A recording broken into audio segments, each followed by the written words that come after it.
அன்பின் ஆண்டவரே, இந்த மனமோட்சியான நாளுக்காக நாங்கள் நன்றி செலுத்துகிறோம். வாழ்வை தரும் பொருட்டு, நிறைவாய் தரும் பொருட்டு, எங்கள் மீட்பர் தன்னையே எங்களுக்காய் கையளித்த இந்த திருநாளுக்காக நாங்கள் நன்றி செலுத்துகிறோம். அவருடைய கட்டளைகளை பின்பற்றுகிற பிள்ளைகளாக அவருடைய உடலையும் உதிரத்தையும் பெற்றுக்கொள்ளும் போது அவராக நாங்கள் மாற வேண்டும் என்கிற நம்முடைய வார்த்தையை விளங்கிக் கொள்ளவும் நீர் எங்களுக்கு உணர்வு வைத்தார். இறைமை இந்த நேசின் வழியாக வேண்டிக் கொள்கிறோம். எங்கள் தாயின் தந்தையுமாய் கடவுளே, ஆமென். அன்பிற்குரிய சகோதர சகோதரி, உங்கள் யாவரையும் நாம் வாழ்வு பெறும் பொருட்டு தன்னுடைய உடலையும் உதிரத்தையும் நமக்காய் கையளித்த இறை இயேசுவின் திருப்பெயரிலே அன்போடு வாழ்த்துகின்றேன். ஆண்டவர் நமக்காய் தன்னை கொடுத்ததைப் போல நாமும் பிறருக்காய் நம்மை பகிரும்படியாய் நம்மை அர்ப்பணிக்கக்கூடிய வழிபாடாய் இந்த வழிபாடு அமைய ஆண்டவர் நமக்கு அருள் பாராட்டுவாராக. ஆண்டவர் இயேசு வெற்றி பவனியோடு வருகின்ற மேசியா இவர்தான் என்கிற நம்பிக்கையோடு பாஸ்கா பண்டிகையை ஆசரிக்கும்படியாய் வந்த மக்கள் அவரை எருசலேமுக்குள் அழைத்து சென்ற நிகழ்வை கடந்த ஞாயிறன்று நாம் பார்த்தோம். அதற்கு பிறகு எருசலேமிலே நடைபெறுகின்ற சில நிகழ்வுகள், பெத்தானியாவிலே நடைபெறுகின்ற சில நிகழ்வுகள், குறிப்பாக கனிக்குடாத அத்திமரத்தை ஆண்டவர் சபித்ததும், திருக்கோயிலில் நடைபெறுகின்ற வியாபாரங்களை ஆண்டவர் கண்டித்ததும், ஆண்டவருடைய மரணத்திற்கு தன்னை ஆயத்தப்படுத்திக் கொள்ளும்படியாக நலதும் என்கிற தைலத்தை அவர் மீது பூசிய அந்த பெண்ணுடைய செயலும் மிக முக்கியமான நிகழ்வுகளாக கருதப்படுகிறது. நம்ம ஏற்கனவே தியானித்தவனமாக பாஸ்கா பண்டிகையை அனுசரிக்கும்படியாக ஒவ்வொரு யூத ஆண்களுக்கும் கொடுத்த அந்த கட்டளையை நிறைவேற்றுவதற்காக ஆண்டவர் இயேசு சென்றார். அதனால தான் லூக்கா 22ஆம் அதிகாரம் 15ஆம் வசனத்தில் இந்த விருந்தை, இந்த பாஸ்காவை நான் சாவதற்கு முன்பாக, நான் துன்பப்படும் முன்பு, நான் பாடுபடும் முன்பு உங்களோடு புசிப்பதற்காக ஆவலாய் இருந்தேன் என்று சொல்லி ஆண்டவர் இயேசு அந்த பகுதியில் தன்னுடைய சீடர்களோடு பகிர்ந்து கொள்கிற செய்தியை நாம் பார்க்க முடியும். எருசலேமுக்கு செல்வது எதற்காக? பாஸ்கா பண்டிகையை அனுசரிப்பதற்காக. இந்த பாஸ்கா பண்டிகையை அனுசரிப்பதற்கு முன்பாக நான் இறந்து விடுவேனோ என்ற அடிப்படையில் தான் ஆண்டவர் இயேசு இந்த பாஸ்காவை நான் அனுசரிக்க வேண்டும் என்று சொல்லி மிகுந்த ஆவலோடு இருந்தேன் என்று சொல்லி ஆண்டவர் பகிர்ந்து கொள்ளக்கூடிய செய்தியாக அந்த பகுதியை நாம் பார்க்கலாம். இந்த பாஸ்கா பண்டிகை எகிப்து தேசத்திலிருந்து அந்த மக்கள் பெற்ற விடுதலையை குறிக்கக்கூடிய ஒன்றாக இருக்கிறது.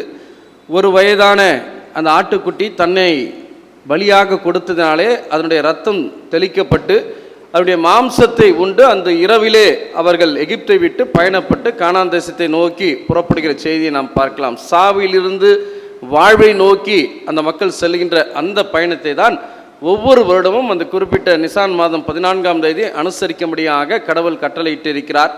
இந்த பண்டிகையை வேறெங்கும் அனுசரிக்க முடியாது. எருசலேமில் இருக்கக்கூடிய திருக்கோயிலை அனுசரிக்கக்கூடிய பழக்கம் திருக்கோயிலை கட்டிய பிறகு அங்கே ஏற்படுத்தப்பட்டது.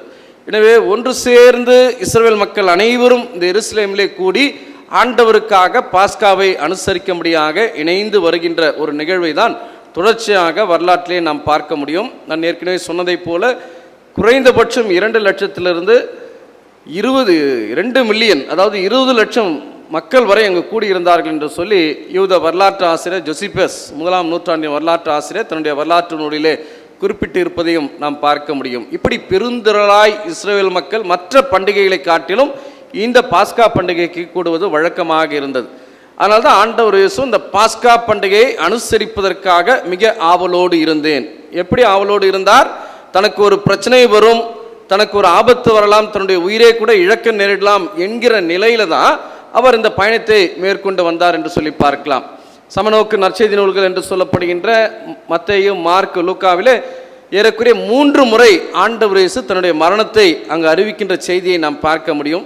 இந்த பாஸ்கா பண்டிகையை அனுசரிக்கும் போது கூட அவர் சொல்றார், நான் பாடுபடும் முன்னே. அப்போ இந்த இரவு கடந்த பிறகும், இந்த பாஸ்கா பண்டிகை கடந்த பிறகும் எனக்கு தீமை வரும் என்கிற நம்பிக்கையின் அடிப்படையில் தான் ஆண்டவர் இயேசு அந்த வார்த்தையை பகிர்ந்து கொள்வதை நாம் பார்க்கலாம். இது எப்படி நடந்தது என்று சொல்லும்போது தான் நமக்கு இன்றைக்கு கொடுக்கப்பட்டிருக்கக்கூடிய தலைப்பு சொல்கிறது, இந்த நற்கருணை வாழ்வளிக்கக்கூடிய அன்பை வெளிப்படுத்தக்கூடியதாக இருக்கிறது. யூக்கரிஸ்ட் லைஃப் கிவிங் லவ் என்று சொல்லப்பட்டிருக்கிறது. அப்போ ஒரு மனிதன் வாழ வேண்டும் என்று சொன்னால் உணவு அவசியம். இந்த உணவை கொடுப்போர் நம் மீது அன்பு கொண்டவர்களாக இருக்கிறார்கள். எனவே கடவுள் அன்பு கொண்டவராக ஆண்டவர் என்ன செய்கிறாரு, இந்த உணவை நமக்காக கடவுள் கொடுக்கிறார் என்கிற செய்தியை நாம் பார்க்க முடியும். பழைய ஏற்பாட்டு காலத்தில் ஆண்டவர் எப்படி அந்த மக்களுக்கு உணவை கொடுத்தார் என்கிற அந்த செய்தியை தான் நாம் படிக்க கேட்ட முதலாவது திருமறை பாடத்திலே நாம் பார்க்கிறோம். விடுதலை பயணம் 16ஆம் அதிகாரம் 4 முதல் 12 வசனங்களில் அங்கே குறிப்பிடப்பட்டிருப்பதை நாம் பார்க்க முடிகிறது.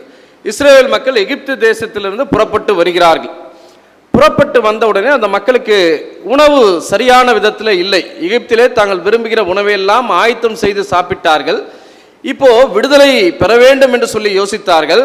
ஆனால் இப்போதோ அவர்கள் உணவு சரியில்லை என்று சொல்லி ஆண்டவர்கிட்ட முறையிடுகின்ற மக்களாக அவர்கள் இருப்பதை நாம் பார்க்கலாம் இல்லையா? 2ஆம் வசனத்தில் இஸ்ரேல் மக்கள் கூட்டமைப்பினர் அனைவரும் அந்த பாலை நிலத்தில் மோசேக்கும் ஆரோனுக்கும் எதிராக முறுமுறுத்தனர். எதற்காக கடவுளால் அழைக்கப்பட்ட மக்களுக்கு எதிராக முறுமுறுக்கிறார்கள் என்று சொன்னால் உணவில்லை என்பதற்காக. அன்னைக்கு மாத்திரம் இல்லை, இது இன்னைக்கும் நடந்து வருகிற ஒரு செய்தியாக நாம் பார்க்கிறோம் இல்லையா? உணவு இல்லை என்பதற்காக தங்களை விடுதலை செய்து வந்த மோசேக்கு விரோதமாக கடவுள் குருவாய் ஏற்படுத்தின ஆசாரியனுக்கு முன்பாக முறுமுறுக்கிற மக்களாக, அவளோடு வாக்குவாதம் செய்யப்படுகின்ற மக்களாக இவர்கள் இருக்கிறார்கள். அவங்க சொல்றாங்க 3ஆம் வசனத்தில், இறைச்சி பாத்திரத்தின் அருகில் அமர்ந்து அப்பம் உண்டு நிறைவடைந்து எகிப்து நாட்டிலேயே ஆண்டவர் கையால் நாங்கள் இறந்திருந்தால் எத்தனை நலமாயிருக்கும். ஆனால் இந்த சபையினர் அனைவரும் பசியால் மாண்டு போகவோ இப்பாலை நிலத்திற்குள் நீங்கள் எங்களை கூட்டி வந்திருக்கிறீர்கள் என்றனர் இல்லையா? உணவு என்பது சாதாரணமாக இல்லை. பல பாவங்களுக்கு அடிப்படையாக இருப்பது உணவு. முதல் பாவமே என்னது? முதல் பாவம் சாப்பிடணும்னு ஆசைப்பட்டு தான் முதல் பாவத்திற்கே காரணம் இல்லையா? அதனுடைய விளைவுதான் மனிதனுக்கு மரணம் வந்தது. அதனுடைய விளைவுதான் பூமி முற்களாலும் குறுக்களாலும் நிறைந்திருக்கக்கூடிய காட்சியை நாம் பார்க்கலாம். எனவே உணவு என்பது எளிதான ஒன்றாக நாம் பார்க்க முடியாது இல்லையா? அந்த ஆசைதான் இன்றைக்கு பாவத்திற்கு நேராக மனிதனை கொண்டு வந்து விட்டது என்று சொன்னால் அது உண்மையான ஒன்றாக நாம் பார்க்கிறோம். அப்படி உணவிலே ஆரம்பித்தது தான் மனித வாழ்க்கை. இல்லை உயிர் போயிடுச்சின்னு கதறினார்கள். இவங்க கூப்பிடலன்னா கடவுள் வந்திருக்க மாட்டார், இறங்கி வந்திருக்க மாட்டார். ஆனால் இப்போ சொல்றாங்க, நாங்கள் இறைச்சி பாத்திரத்தின் அருகிலே நின்று சுவையாய் சாப்பிட்டதை நினைவு கூர்ந்து கடவுளுக்கு எதிராக முறையிடுகிற மக்களாக இருக்கிறார்கள். அதனால தான் இந்த ஆசையை கட்டுப்படுத்த வேண்டும் என்பதற்காகத்தான் இந்த 40 நாள் நம்ம என்ன இருக்கணும்னு சொல்றோம், உபவாசம் இருங்க, இந்த மாம்சத்தை சாப்பிடாதிருங்கள் இல்லையா? இதுதான் அடிப்படை காரணம். இந்த சின்னதுன்னு நம்ம நினைக்கிறோம், ஆனால் இதையே நம்ம விட முடியலன்னா வேற எதையுமே விட முடியாது. இந்த உணவு தான் மனிதனுடைய வீழ்ச்சிக்கு காரணமாய் மாறியது. இந்த உணவை சாப்பிட வேண்டும் என்கிற ஆசைதான் கடவுளுக்கும் மனிதனுக்கும் இருக்கக்கூடிய உறவை பிரித்தது. இந்த ஆசைதான் கடவுள் வரும்பொழுது ஓடி போய் ஒளிந்து கொள்ளும்படியாக மனிதனை வழிநடத்தியது. எனவே இந்த உணவு என்பது மிக கவனமாய் நாம் இருக்க வேண்டிய ஒன்று. உறவுக்காய் கொடுக்கப்பட்ட ஒன்று, வாழ்வுக்காய் கொடுக்கப்பட்ட ஒன்று, இன்று அழிவுக்காய் பயன்படுத்தப்படுகின்ற காட்சியை நாம் பார்க்கலாம் இல்லையா? ஏசாவுக்கும் யாக்கோப்புக்கும் பிரச்சனையானது உணவு, வேற ஒன்றும் இல்லை. சிரேஷ்ட புத்திர பாகத்தை விற்று போட தூண்டியது உணவு. அதனால சொல்லுவாங்க, பசி வந்தால் 10 என்னது நிறைய இருக்கு. நம்ம சொல்லுவோம் இல்லையா? வெட்கம், மானம், ரோஷம் இல்லையா, அன்பு, உறவு, இப்படி வரும் 10. இது எல்லாத்தையுமே விட்டுடும். இது நம்ம தமிழ் கலாச்சாரம் சொல்லுகிறது. ஆனால் இந்த உணவை விட்டு நீங்கள் பழகிக்கொள்ள ஆரம்பிக்க வேண்டும் என்று சொல்லி கற்றுக் கொடுப்பது தான் கிறிஸ்தவ நம்பிக்கை. அதனால தான் 40 நாட்கள் உபவாசம் இருங்கள் என்று ஆண்டவர் சொன்னார். எத்தனை பேர் 40 நாள் இறைச்சி சாப்பிடாம இருந்தீங்க? யாருமே இல்லையா? மற்றவங்களாம் கவனமாக இருங்க.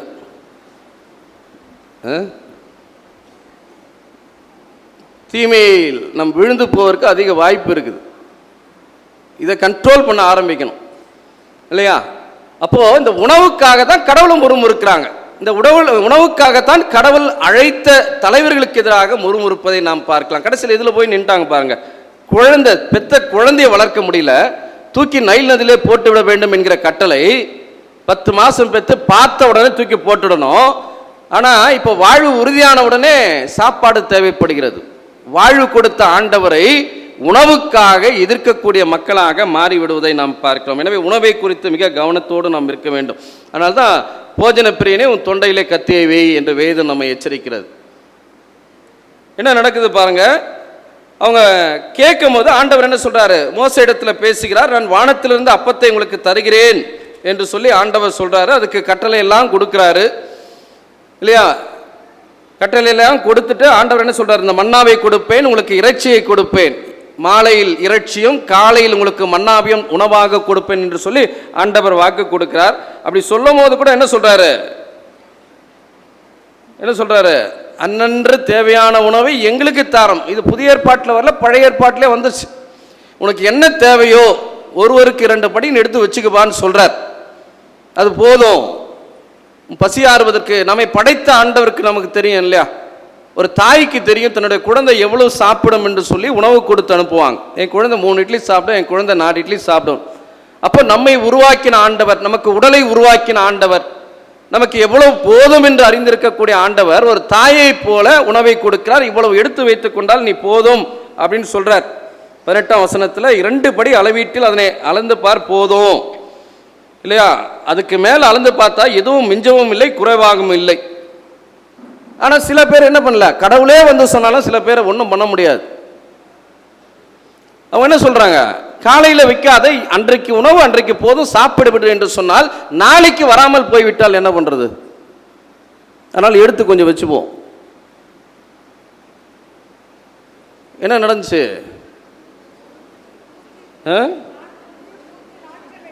பாருங்க. மோசேக்கு கீழ்ப்படியாமல் ஒரு சிலர் காலை வரை அதில் மீதி வைத்தனர், அது புழு வைத்து நாற்றம் எடுத்தது, மோசே அவர்கள் மீது சினம் கொண்டார் சொல்றாரு. அதை மீறி செய்கிறாங்க, அது புழு பூத்தது, பயனற்றதாய் மாறுகிறது. ஒருவேளை ஆண்டவர் சொல்றாரு, அடுத்து என்ன சொல்றாரு, 6வது நாள் ஓய்வு நாள் பா, நீங்க போனா இருக்காது, அதனால் 5வது நாளே 2 மடங்காக சேகரித்து வைத்துக் கொள்ளுங்கள் இல்லையா?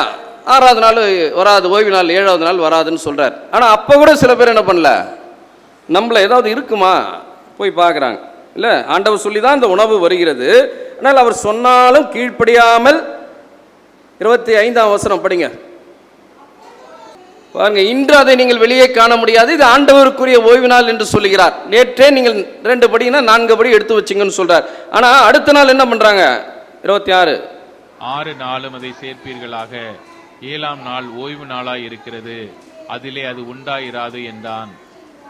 ஆனா அப்ப கூட சிலர் கேட்கல. 27ஆம் வசனத்துல 7ஆம் நாளில் ஜனங்களில் சிலர் அதை சேர்க்க புறப்பட்டார்கள், அவர்கள் அதை காணவில்லை. படிங்க அப்புறம்.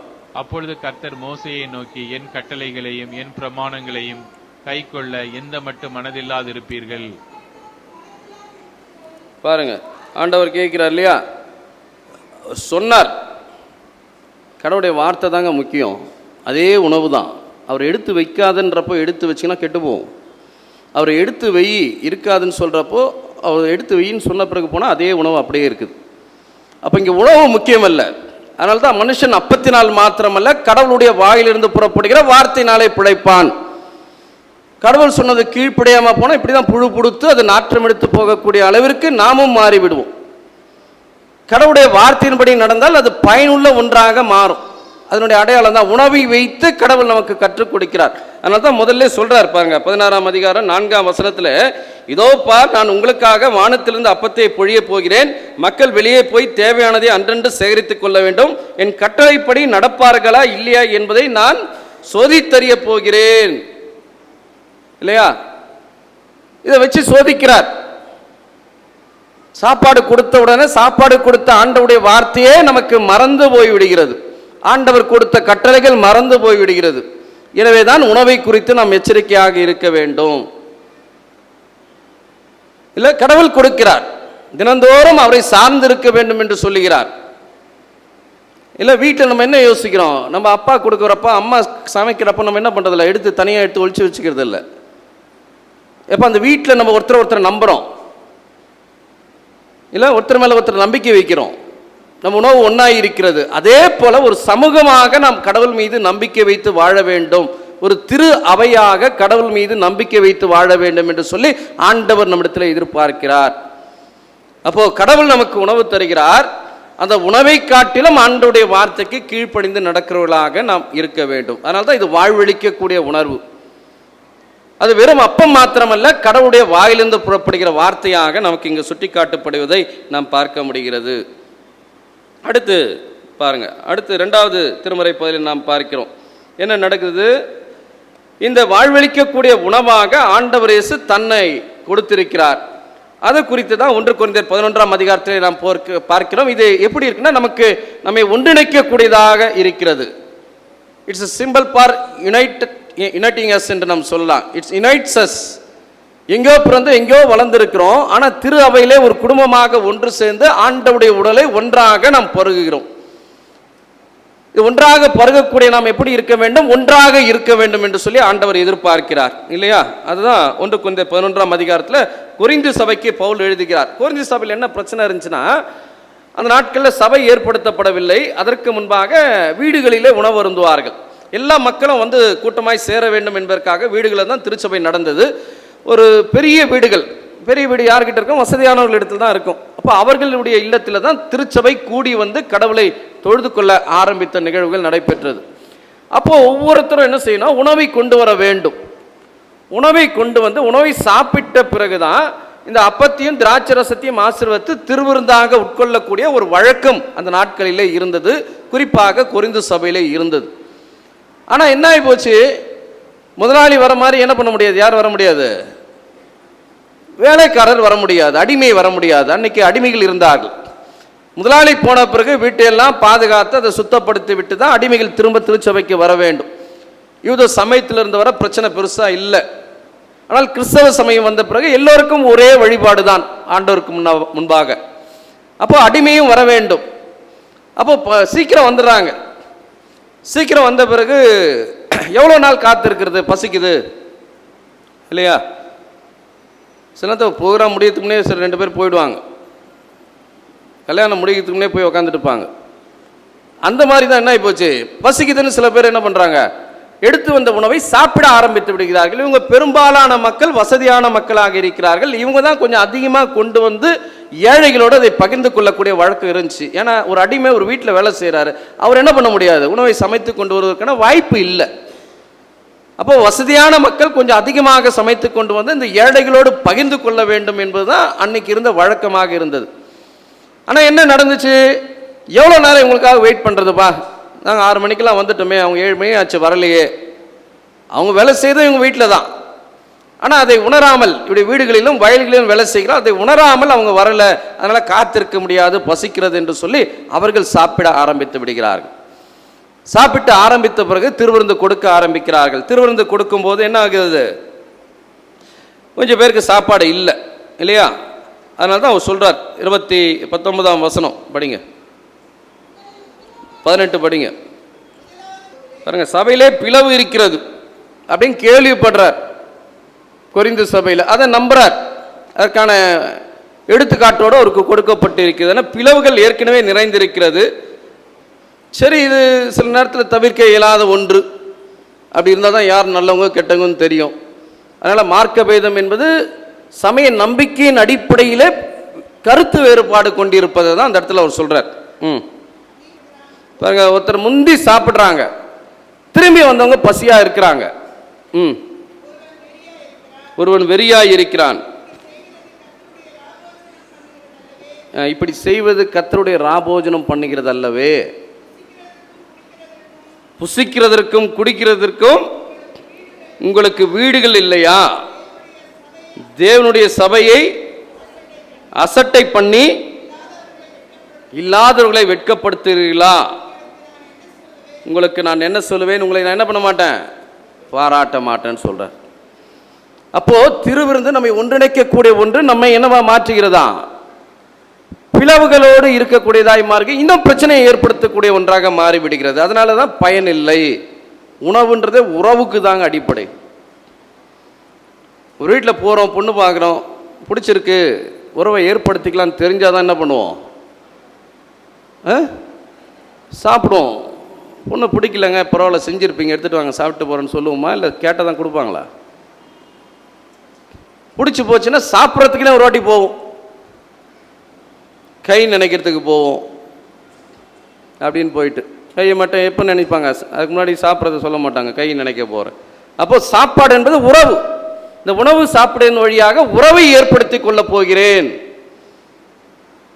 அதனால்தான் கடவுளோடு எங்களுக்கு உறவு இருக்கிறது என்பதற்கு அடையாளமாகத்தான் கடவுளுடைய சமூகத்திலே வந்து ஆலயத்திலே உணவை சாப்பிடுகிறோம். நமக்கு இல்லைன்றதுக்காக இங்கே வந்து சாப்பிட்றது இல்லை. அதனுடைய அடையாளமாகத்தான் திருவந்தை பூசிக்கின்றோம். இல்லை ஒரே பாத்திரம், கடவுள் கிருபையில் நான் வேலை செஞ்ச சர்ச்செல்லாம் ஒரே பாத்திரம் தான் இருக்குது இல்லையா? ஒரே பாத்திரத்தில் எங்கே சாப்பிடுவோம்? ஒரு காலத்தில் வீடுகளில் சாப்பிட்டு இருந்தாங்க, எல்லாருக்கும் காமனாக தான் இருக்கும். ஆனால் இப்போது இது ஏன் தட்டு நீ சாப்பிடாது, அது ஊன் தட்டு நீ சாப்பிடாது, இது ஏன் டம்ளர் நீ சாப்பிடாது, அது ஊன் டம்ளர் நீ சாப்பிடாது. அங்கேயே அப்படி இருக்கிறோம், இங்கே எப்படி இருப்போம் பாருங்க. அப்போ என்னவாய் மாறிவிட்டது? பிளவாய் மாறிவிட்டது. கெஸ்ட் யாராவது வந்தாங்கன்னா என்ன பண்ணுவோம்? நம்ம தட்டில் சாப்பாடு போட மாட்டோம். ஏற்கனவே சொல்லியிருக்கேன் இல்லையா? கெஸ்ட் யாராவது வந்தால் என்ன பண்ணுவோம்? இலை வாங்கி, வாழை இலை வாங்கி போடுவோம். நம்ம அப்பா வந்தார்னா தட்டு, ஏன்? அவர் எனக்கு உறவு, அதனால் அவரோட தட்டில் நான் சாப்பிடுவேன், என் தட்டில் அவர் சாப்பிடுவார். நீ அந்நியன், உனக்கு என்ன பண்ண முடியாது? தட்டில் சோறு போட முடியாது. அந்நியன் சாப்பிட்டு இலையை போடு, இலையை தூக்கி போடுற மாதிரி உன்னையும் தூக்கி வெளியே போட்டு போயிடுவோம், அவ்வளோதான். தட்டை உள்ளே வச்சுப்போம். இதான் உண்மை. நம்ம நினச்சிக்கணும் வாழை இலையில் நல்லா சோறு போட்டாங்கன்ட்டு. வாழை இலை போடுறாங்கன்னா நீ அந்நியன்னு அர்த்தம். ஆனால் இந்த இடத்துல வந்து கடவுள் அதை நமக்கு கற்றுக் கொடுக்கிறார். ஒரே பாத்திரத்தில் நாம் பருகிறபடியினால் நாம் எப்படி இருக்கிறோம்? ஒன்றாக இருக்கிறோம். ஒரு குடும்பத்தின் பிள்ளைங்க தான் ஒரே பாத்திரத்தில் சாப்பிடுவாங்க, ஒரே பாத்திரத்திலே புசிப்பார்கள். அப்போ அப்படி கொடுக்க முடியாது. அட்லீஸ்ட் இதுலையாவது நம்ம என்ன செய்யணும்? ஒன்றாக இருக்க வேண்டும். அப்போ இது எதை நமக்கு நினைவுபடுத்துகிறது என்று சொன்னால், கடவுள் நமக்கு நம்மை ஒன்றிணைக்கிறார். நம்ம எல்லாம் அவருடைய பிள்ளைங்க. சில நேரத்தில் நம்மளே என்ன நினச்சிக்கிறோம்? இது கடவுள் கொடுத்த உணவுன்றதே மறந்துடுறோம். ஐயர் கூட கோச்சுன்னு என்ன பண்ண மாட்டேன்றோம். இதில் பங்கெடுக்காமல் போகிற மக்களும் இருக்கிறாங்களா இல்லையா? இருக்கிறாங்க. நிறைய தலை இப்போ ஆடுது. பிரச்சனை இருக்கும். இதுதான் ஏன் உணவா? எங்களுக்கு கூட சிலர் கொடுக்கறது கஷ்டமாக தான் இருக்கும். நீங்களாவது வந்து இங்கே என்ன பண்ணுறீங்க? முட்டி போட்டு கண்ணை மூடிக்கிறீங்க. நாங்கள் கண்ணை திறந்து கொடுக்கணும். உங்கள் கையை பார்த்து, உங்கள் முகத்தை பார்த்து, இந்த கை என்ன பண்ணிச்சு ஆண்டவரேன்னு எங்களுக்கு தெரியும், இந்த வாய் என்ன பேசிச்சு ஆண்டவரேன்னு எங்களுக்கு தெரியும். இல்லை எனக்கு கூட கஷ்டமாக இருக்கும். நான் வந்து புதுசில் கேட்டேன் ஆண்டவர்கிட்ட, எப்படி ஆண்டவரே? ஆண்டவர் சொன்னார், இது உன் விருந்து இல்லை, இது யாருடைய விருந்து? என்னுடைய விருந்து. நான் கொடுத்தேன்ல. யாரு கொடுத்தேன்?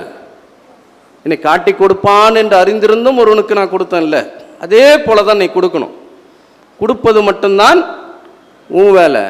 யாருக்கு கொடுக்குறன்றது பார்க்கறது உன் வேலை கிடையாது. அது என்னுடைய விருந்து. நான் யாருக்கெல்லாம் கொடுக்க விரும்பினோ அவர்களுக்கெல்லாம் நான் கொடுப்பேன் என்று சொன்னார். அப்போ நீ ஒரு பணியாள் தான். இந்த பணியாள் இடத்துல கோச்சிட்டு விருந்தை புறக்கணிச்சா விருந்தின் எஜமான் அவர் தான், பந்திக்கு எசமான் அவரே, நாம இல்லை. இல்லை, அவருடைய விருந்து, அவர் நமக்கு பகிர்ந்து கொடுக்கிறார். முதல்ல யார் சாப்பிடுவாங்க விருந்த? எம்என் ப்ளஸ் பண்ணிட்டு யார் சாப்பிடுவா? ஆயர். நான் எப்போ சாப்பிட்டதை பார்த்துக்கிறீங்களா? வாட்ச் பண்ணியிருந்தீங்கன்னா தெரியும். எப்போ சாப்பிடுவேன்? கடைசியாக தான் சாப்பிடுவேன். நான் எப்போ திருவிருந்து செலிப்ரேட் பண்ண ஆரம்பிச்சனோ, கடந்த 20 ஆண்டுகளாக, 2006 மே 1ஆம் தேதியிலிருந்து. ஏன்னா கடவுள் எனக்கு நினைப்படி, நான் ஒரு பணியாள். சர்வெண்ட் முதல்ல உட்காந்து சாப்பிட்டேன்னா சொல்லுவோம், அங்கேருந்து கம்ப்ளைண்ட் வரும், ஐயா அர்ப்பின் பண்டிகையில் வேலைக்கு வந்தவங்க 4 பேர் சாப்பிட்டுக்கிறாங்க, போய் கேளுங்கயான்னு. ஏன்பா பசி எடுக்குது, சாப்பிட்றான், விட்டு போயேன். ஏன்னா கல்யாண மண்டபமா, சர்ச்சு தானே, பசி எடுத்தால் சாப்பிட்டு போட்டோம். அப்போ பணியால் முதல்ல போய் சாப்பிடக்கூடாது இல்லை? இதில் எப்படி வரீங்க? வரும்போது ஓரளவுக்கு லைனில் வரீங்க. அந்த மாதிரி தான் மற்றதுலேயும் வரணும். அதுதான் ஆண்டவர் எதிர்பார்க்கிறார். எனவே இது ஆண்டவருடைய விருந்து. இதை நம்ம எப்படி புசிக்கக்கூடாது? தகாத விதமாக இதிலே பங்கேற்றால். ஆண்டவர் சொல்கிறார் இல்லையா, 26ஆம் வசனத்தில் சொல்கிறாரு, நீங்கள் இந்த அப்பத்தை உண்டு கிண்ணத்தில் பருகும் போதெல்லாம் ஆண்டவருடைய சாவை அவர் வரும் வரை அறிவிக்கிறீர்கள்.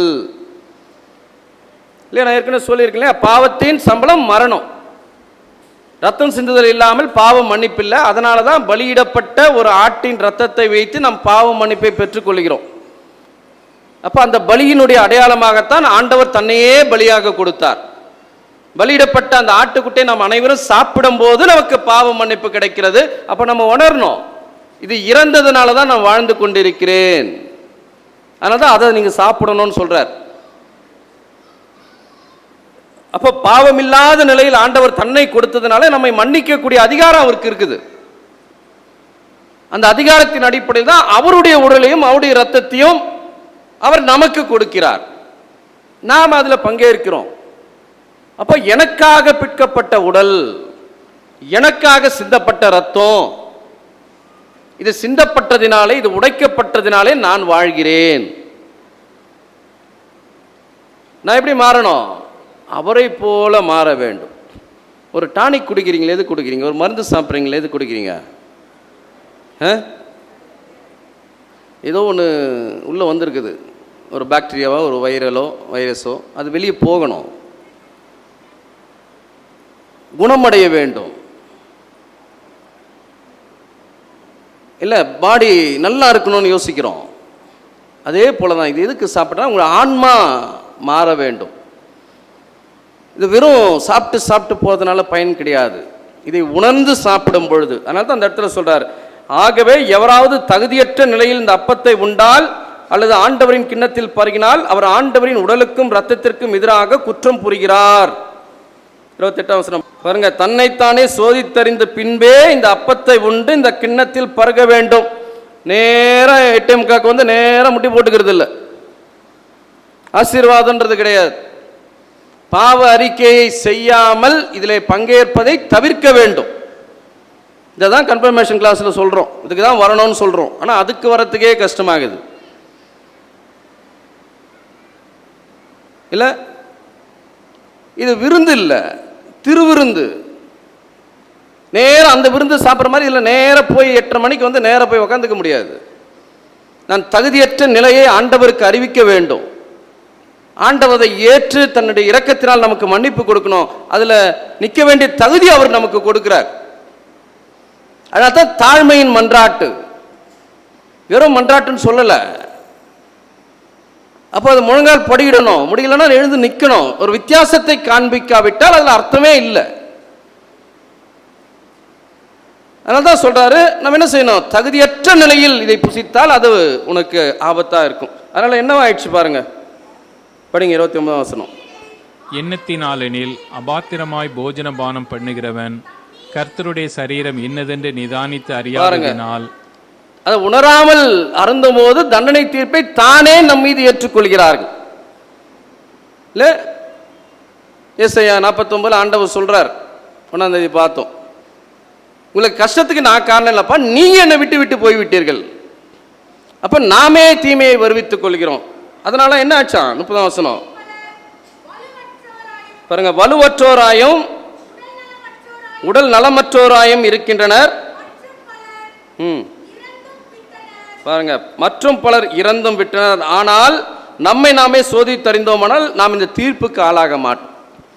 பாடுறோம் இல்லையா, அன்பின் விருந்தாமே கர்த்தருடன் ஐக்கிய பந்தியாமே. அன்பின் விருந்து.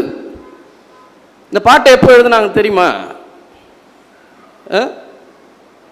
2 பேருக்கு பிரச்சனை ஆயிடுச்சு. திருச்சபை ஊழியருக்கும் திருச்சபையில் அன்னைக்கு இருந்த மூப்பருக்கும். அப்போல்லாம் 2 மாதத்துக்கு ஒரு முறை தான் திருவிருந்து வரும், அனௌன்ஸ் பண்ணுறாங்க. அடுத்த வாரம் திருவிருந்து வழிபாடு நடைபெறும். சண்டை போட்டால் நம்ம என்ன பண்ண மாட்டோம்? சர்ச்சுக்கு வர மாட்டோம். ஏன்னா சர்ச்சு மனுஷன் தான் நம்ம நினச்சினுக்கிறோம். அதனால் நம்ம வரமாட்டோம். ஆனால் அந்த மூப்பர் வரலை. 2 வாரம் வரல, 3 வாரம் வரல. 4ஆவது வாரம் ஐயர் சொல்கிறாரு, அடுத்த வாரம் திருவிருந்துக்கு வரேன், அனௌன்ஸ் பண்ணிவிடுங்க. எதுக்கு அனௌன்ஸ்மெண்ட்னா, மன ரீதியாக நீங்கள் ஆயத்தப்பட வேண்டும், உறவுகளை புதுப்பித்துக் கொள்ள வேண்டும் என்பதற்காகத்தான் முன்னாடி சொல்றது.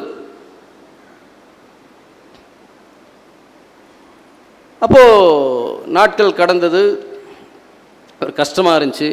ஐயோ அடுத்த வாரம் வருதே, இவரோட சாப்பிடாம இவரோட பேசாமல் நான் எப்படி போய் இந்த திருவிருந்திலே பங்கேற்பது என்று சொல்லி கடைசி நேரம் சனிக்கிழமை இரவெல்லாம் தூங்கலை.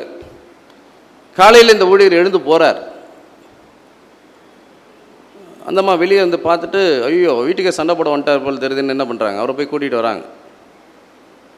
அப்போ தான் வாசல்லேருந்து இரவெல்லாம் தூங்காமல் இந்த பாடலை எழுதி, எப்படி பேசுறதுன்றதுக்காக இந்த பாடலை எழுதி அவர் போய் பாடுறார். கர்த்தரின் பந்தியில் வா சகோதரா, கர்த்தரின் பந்தியில் வா. சகோதரின் பாலில் அதிலே தெரிஞ்சுக்கணும், 2 ஆண்களுக்கு விரோதமாக பிரச்சனை ஆகிக்குது. அதனால தான் கர்த்தரின் பந்தியில் வா சகோதரா. இன்றைக்கி எழுதியிருந்தால் கர்த்தரின் பந்தியில் வா சகோதரின்னு பாடியிருப்பாங்க இல்லையா? பாடி கேட்டார் இல்லையா?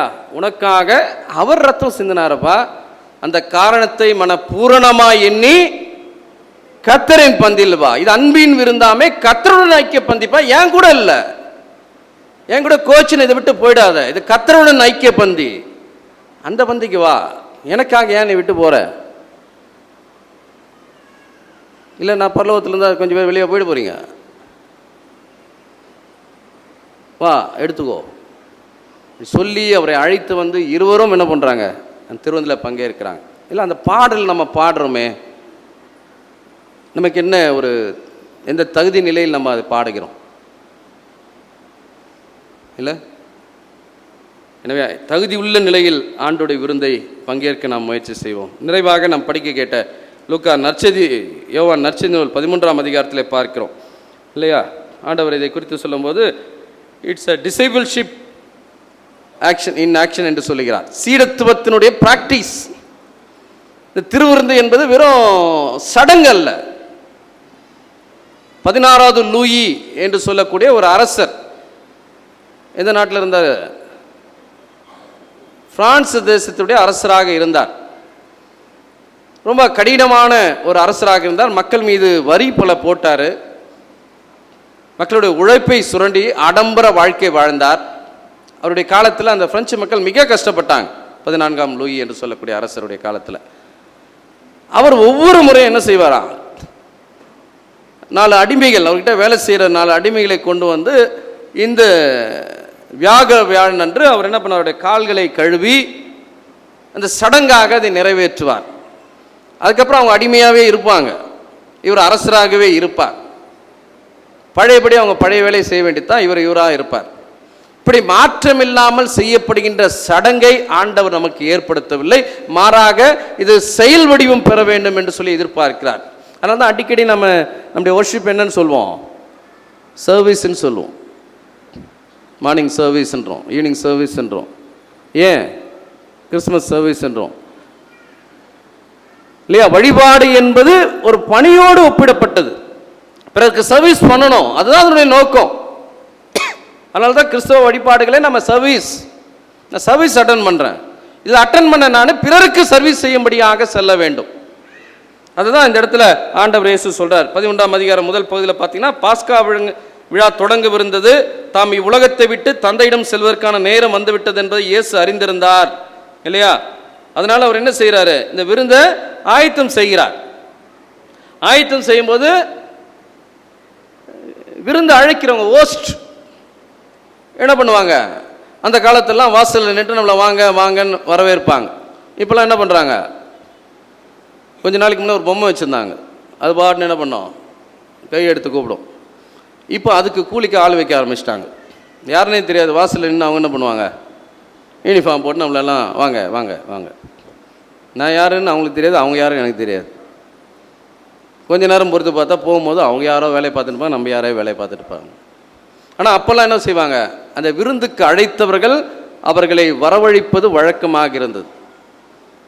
இல்லை, ஒவ்வொரு இடத்துல ஒவ்வொரு சடங்கு. அப்போ விருந்துக்கு அழைக்கிறவர்கள் என்ன செய்யணும், விருந்துக்கு அழைக்கப்பட்டவுடைய கால்களை கழுவி அவங்க பாதத்தை துடைத்து உள்ளே அழைத்து செல்ல வேண்டும். இங்கிலாந்து தேசத்துக்கு நான் போயிருந்த போதெல்லாம் அங்கே சாதாரண கோட் சூட் போட்டுப்பாங்க, லாங் கோட் ஒன்று போடுவாங்க வெளியெல்லாம் போகும்போது. ஏன்னா பனி காலங்கள், சாதாரணமாக சம்மர்லேயே அப்படி தான் இருக்காங்க. அப்போ வெளியிருந்து வந்த உடனே அவங்க அறையில் வாசலுக்கு முன்னாடி ஒரு அறை இருக்கும், அதுக்கப்புறம் தான் வீட்டோட என்ட்ரன்ஸ் இருக்கும். நீங்கள் அவங்க உங்கள் வீட்டுக்கு வராங்கன்னா நீங்கள் அவங்களை ஏற்றுக்கொண்டீர்கள் என்ற அடையாளமாக நீங்கள் தான் என்ன பண்ணணும், அவங்க கோட்டை கழட்டி அந்த ஆங்கரில் அதுக்குன்னு இருக்கிற ஆங்கரை மாட்டணும். அவங்க வெளியே போகும்போது உங்களுடைய கெஸ்ட்டோட கோட்டை நீங்கள் தான் மாட்டி விட்டு அனுப்பணும். இதுதான் அவங்களுடைய கல்ச்சர். அப்போ பாலஸ்தீன பகுதியிலே வெளியே, அது கொஞ்சம் வெப்பமான நாடு தான், அங்கே வெளியே இருந்து வருகிறவருடைய பாதங்களை கழுவி உள்ளே அழைத்து செல்வது அவருடைய வழி மரபு. அது யார் செய்யணும்? அன்றைக்கு அது செய்யறதுக்கு அடிமையில் வச்சுருந்தாங்க, வேலைக்காரர்களை வச்சுருந்தாங்க இல்லையா? அப்படி வைக்கப்பட்ட அந்த கற்சாடிகளை தான் ஆண்டவர் இயேசு திராட்சை ரசமாக மாற்றினார். அப்போ எல்லாரையும் அழிச்சிட்டார். ஏற்கனவே நம்மள யார் பெரிய ஆளுன்ற பிரச்சனை இருக்குது நமக்குள்ள இல்லையா? சீடர்களுக்குள்ள இருக்குது, யார் எங்களுக்குள் பெரியவர்கள் என்று சொல்லி. வலது புறத்தில் ஒருத்தர் இருக்கணும், இடது புறத்தில் ஒருத்தர் இருக்கணும் ஒன்று கேட்குறோம். இப்போ யாரா போய் காலுக்கு துடைக்கிறது? காலை துடைச்சா அடிமைன்னு சொல்லிடுவாங்களேன்ட்டு எல்லாம் அமைதியாக இருக்கிறாங்க.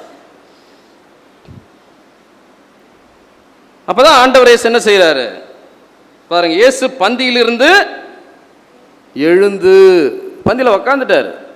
இது யாராவது செய்வாங்கன்னு எதிர்பார்த்து உக்காந்துட்டார். ஆனால் யார் பெரியவர், எப்படிங்க செய்யறது அப்படின்னு கம்முன்னு உட்காந்துட்டாங்க அமைதியாக. யாரும் எழுந்துக்கல. பந்திக்கு எசமானே எழுந்துக்கிறார் இல்லையா? ஆண்டவர் பந்தியிலிருந்து எழுந்து தன் மேலுடையை கழற்றி வைத்து விட்டு ஒரு துண்டை எடுத்து அடிமை கட்டுவதைப் போல இடுப்பில் கட்டிக்கொண்டு பின்பு ஒரு குவளையில் தண்ணீர் எடுத்து சீடருடைய காலடிகளை கழுவி இடுப்பில் கட்டியிருந்த துண்டால் துடைக்க தொடங்கினார். அப்போதான் பேதுரு யோசிக்கிறார், ஆண்டவரே நீரா என் காலடிகளை கழுவப் போகிறீர். அப்போ ஆண்டவர் சொல்றார், நான் செய்வது இன்னதென்று இப்போது உனக்கு புரியாது, பின்னரே புரிந்து கொள்வாய். இல்லை நிறைய காரியம் சொல்றார், நீங்கள் படித்து பார்க்கலாம் அப்புறம் இல்லையா? அனைவரும் தூய்மையாக இல்லை என்று சொல்கிறார். இல்லை காலடியை கழுவின பின்பு இயேசு தம் மேலுடைய அணிந்து கொண்டு மீண்டும் பந்தியில் அமர்ந்து அப்படின்னு சொல்கிறார், நான் உங்களுக்கு செய்தது என்னவென்று உங்களுக்கு புரியுதாப்பா கேட்கிறார் இல்லையா? நீங்கள் என்னை என்ன அழைக்கிறீங்க? போதகர் என்றும் ஆண்டவர் என்றும் அழைக்கிறீர்கள். நீங்கள் அவ்வாறு கூப்பிடுவது சரிதான். நான் உங்களுக்கு போதகர் தான், ஆண்டவர் தான், உங்களுடைய குரு தான் இல்லை. ஆனால் ஆண்டவரும் போதகரமான நான் உங்கள் காலடிகளை கழுவினேன் என்றால் நீங்களும் ஒருவர் மற்றவருடைய காலடிகளை கழுவ கடமைப்பட்டு இருக்கு. இட்ஸ் நாட் ஆப்ஷனல், மேண்டேட்டரின்னு சொல்றோம் பாருங்க இல்லையா? என்ன சொல்றோம்? இந்த சண்டே சொல்லும் போது, இந்த இதை சொல்லும் போது மேண்டி தர்ஸ்டேன்னு சொல்றோம். மேண்டட்டம் என்கிற லத்தீன் வார்த்தையிலிருந்து வழிகின்ற வார்த்தை என்ன அர்த்தம்னா கமாண்ட். இந்த சட்டங்களில் வரும் சிலது மேண்டிட்டரினா கண்டிப்பாக ஃபாலோ பண்ணணும், நோ ஆப்ஷன். ஆப்ஷனல் கிடையாது. அதனால கட்டளை வியாழன், மேண்டிட்டரி வெனஸ்டே இல்லை மேண்டட்டம் தர்ஸ்டே. கட்டளை கொடுக்கப்பட்டிருக்கிறது. இந்த கட்டளையை பின்பற்றுகிறவர்கள் தான் கிறிஸ்தவர்கள். இந்த கட்டளை பின்பற்றுகிறவர்கள் தான் இயேசுவின் சீடர்கள். ஆப்ஷன் கிடையாது அதில். அதனால கட்டளை வியாழன். இந்த வியாழனை கடந்து வருகிறவர்கள், இதை ஏற்று வருகிறவர்கள் தான் ஈஸ்டர் பண்டிகைக்கு போக முடியும், உயிர்த்தெழ முடியும் இல்லை? அந்த அனுபவத்தை தான் இந்த இடத்துல அவர் எழுதுகிறார் இல்லையா? அதனால தான் சொல்றாரு, அவ்வாறு கூப்பிடுவது முறையே ஆகியால் நீங்களும் மற்றவருடைய காலடிகளை கழுவ கடமைப்பட்டு இருக்கிறீர்கள். நான் செய்தது போல நீங்களும் செய்யுமாறு நான் உங்களுக்கு முன்மாதிரி காட்டியிருக்கிறேன். பணியாளர் தலைவரை விட பெரியவர் அல்ல, தூது அனுப்பப்பட்டவரும் அவரை அனுப்பியவரை விட பெரியவர் அல்ல என உறுதியாக உங்களுக்கு சொல்லுகிறேன் இல்லையா? அதுதான் ஆண்டவர் சொல்றார். அப்போ இதுல நம்ம என்ன கற்றுக்கொள்ள வேண்டும் என்று சொன்னால், இயேசுவின் சீடராய் நாம் இருக்கிறோம் என்று சொன்னால் பிறருக்கு பணி செய்வதற்காக நான் அழைக்கப்பட்டிருக்கிறேன். இது தாழ்மையின் அடையாளம் மாத்திரமல்ல, இது ஒரு செயலின் வடிவம். கிறிஸ்தவ வாழ்வு எப்படி இருக்க வேண்டும் என்பதற்கான ஒரு முன்னோட்டத்தை ஆண்டவர் இயேசு நமக்கு வெளிப்படுத்தி காண்பித்திருக்கிறார் இல்லையா? அதுதான் இந்த இடத்துல ஆண்டவர் சொல்றார். கடைசி இன்னைக்கு அந்த வசனமும் படிச்சிருக்கணும். 34 சொல்ற பாருங்க, இது என்ன கட்டளை என்று சொன்னால், ஒருவர் மற்றவரிடம் அன்பு செலுத்துங்கள். 34ஆம் வசனம் படிங்க. அன்பாயிருங்கள், நான் உங்கள் மீது அன்பாயிருப்பதை போல நீங்களும் ஒருவரில் ஒருவர் அன்பாயிருங்கள். அப்புறம் பாருங்க, புதிதான கட்டளை. இந்த கட்டளையை கொடுக்கப்பட்ட நாள் தான் இந்த மாண்டி தர்ஸ்டே. இந்த கட்டளையை ஏற்றுக்கொள்கிறவர்கள் தான் யாருன்னு சொல்றார் பாருங்க, படிங்க 35. நீங்கள் ஒருவருக்கு ஒருவர் அன்புள்ளவர்களாய் இருந்தால் பாருங்க, அதிலிருந்து நீங்கள் என்னுடைய சீடர்கள் என்பதை எல்லோரும் அறிந்து கொள்வார்கள். அப்புறம் ஊர் ஊரா போனோன்னு இல்லை, ஊழியம் செய்கிறேன் அங்கே செய்கிறேன் இங்கே செய்கிறேன்னு அவசியம் கிடையாது. வாழ்ந்தாலே போதும், நீங்கள் இயேசுவின் சீடர்கள் என்பதை அவர்கள் அறிந்து கொள்வார்கள் இல்லையா? இந்த கட்டளையை பின்பற்றுகிற நாளாகத்தான் இந்த மாண்டி தேர்ஸ்டேவை ஆண்டவர் நினைவு கூறுகிறார். அப்போ இந்த கட்டளை வியாழன் நமக்கு கொடுப்பது தான். கடவுள் நமக்கு தேவையை சந்திக்கிறார், உணவை தரார், வாழ்வை தருகிறார். ஆனால் அதை காட்டிலும் கடவுளுடைய வார்த்தைக்கு நாம் கீழ்ப்படிய வேண்டும். அதுதான் நமக்கு நிறைவை கொடுக்கும். அதான் மன்னா நிகழ்வில் நாம் பார்க்கிறோம். ரெண்டாவது, இது ஒற்றுமையின் அடையாளம், உறவின் அடையாளம். இப்போ இதை பங்கேற்கும் போது அந்த ஒற்றுமை உணர்வோடு உறவின் அடையாளத்தோடு பங்கேற்க வேண்டும். இந்த அசட்டை செய்கிறவர்கள் மனிதர்கள் எல்லாம் கடவுளை அசட்டை செய்கிறார்கள். தன் ரத்தத்தை சிந்தின ஆண்டவரை அசட்டை செய்கிறோம் இல்லை? சில நேரத்தில் சாதாரணமாக எடுத்துக்கிறோம். சாப்பிட்டு எங்கே போகிறோம்? மார்க்கெட்டு கிளம்பி போய் நேக்கிறோம். திருவிருந்து இது. ஆண்டவர் எப்போ போனார்? ஸ்தோத்திர பாட்டை பாடிய பிறகுதான் போறார். இன்னும் அவசரம் சொல்லுங்க. அந்த நேரத்தை கடவுள் உங்கள் ஆயுசு நாட்டில் கூட்டி கொடுப்பார். கடவுளுக்கு ஒரு நன்றி செலுத்தி விட்டு இல்லை, இது உங்களுக்கு சொல்ல வேண்டியது எங்களுடைய கடமை. கடவுளுக்கு ஒரு நன்றி செலுத்திட்டு போகலாமே. தன்னையே கொடுத்தாருன்னு சொல்கிறோமே. ஒரு நிமிஷம் நம்முடைய வாழ்க்கையில் ஏதாவது ஒரு சின்ன பிரச்சனை வந்தால் நம்ம உடம்பு என்ன ஆகும்? நம்ம உயிர் என்ன ஆகும்? திரும்ப வர முடியாமல் வீட்டில் இருக்கிறவங்க எத்தனை பேர் இருக்கிறாங்க படுக்கையில்? இல்லை ஒரு முறை திருவிருந்துக்கு போகலாம், இன்றைக்கி வரல, 1ஆம் தேதி ஞாயிற்றுக்கிழமை வரலையா, எப்போ வரீங்கன்னு கேட்குறவங்க எத்தனை பேர் இருக்காங்க? யோசனை பண்ணி பாருங்கள். கொஞ்சம் என்ன ஆகிடப்போகுது? அரை மணி நேரம். எவ்வளோ நேரம் கொடுக்குறாரு ஆண்டவர் நமக்கு? சண்டே லீவு ஏற்கனவே சொல்லியிருக்கிறேன். சர்வீஸ்க்கு வரத்துக்காக தான் லீவ் கொடுத்துருக்கிறார். அதையே நம்ம அசட்டை செய்வோமானால் 6 நாள் வேலை நினைக்காதீங்க, 7 நாள் வேலை வந்துடும் அசட்டை செஞ்சோம்னா. தயவு செய்து கொஞ்சம், எனக்காக இல்லை, எனக்கு நீங்கள் போயிட்டு எனக்கு கொஞ்சம் கம்மியாக இருந்தாலும் எனக்கு நல்லது நான் நினைக்கலாம். கடவுள் அப்படி நினைக்க மாட்டார். ஒரு தேங்க்ஸ் பண்ணிவிட்டு ஒரு நன்றி செலுத்தி விட்டு ஸ்தோத்திர பாட்டை பாடின பின்பு தான் எங்கே போனாங்க? ஒலிவ மலைக்கு போனாங்க. அவரே ஆண்டவருக்கு நன்றி செலுத்தி போயிடாரு. எதுக்காக? சாக போறாரு. சாவும் தெரிஞ்சு அந்த பந்தியில் உட்காந்துருக்காரு. நமக்கு என்ன இருக்குது? இங்கே ஒரு 5 நிமிஷம் உட்காந்து உயிரை போயிட போகுது. ஆனால் அவர் அங்கே போனதுனால அவர் உயிர் போயிடுச்சு. அவளோடு இருந்தேன் என்று போய் பங்கேற்றார். முயற்சி பண்ணுவோம், கடவுள் சந்தோஷப்படுவார். என் மகனுக்கு இதை கொடுத்ததுக்காக சந்தோஷப்படுறேன், என் மகன் எனக்கு நன்றி சொல்லிட்டு போகிறான்னு சொல்லி ஆண்டவர் சந்தோஷப்படுவார். முயற்சி பண்ணுங்க. இல்லை, நிறைவாக இது கட்டளை, ஒருவர் மீது ஒருவர் அன்பாய் இருக்க வேண்டும் என்பதற்கான கட்டளை.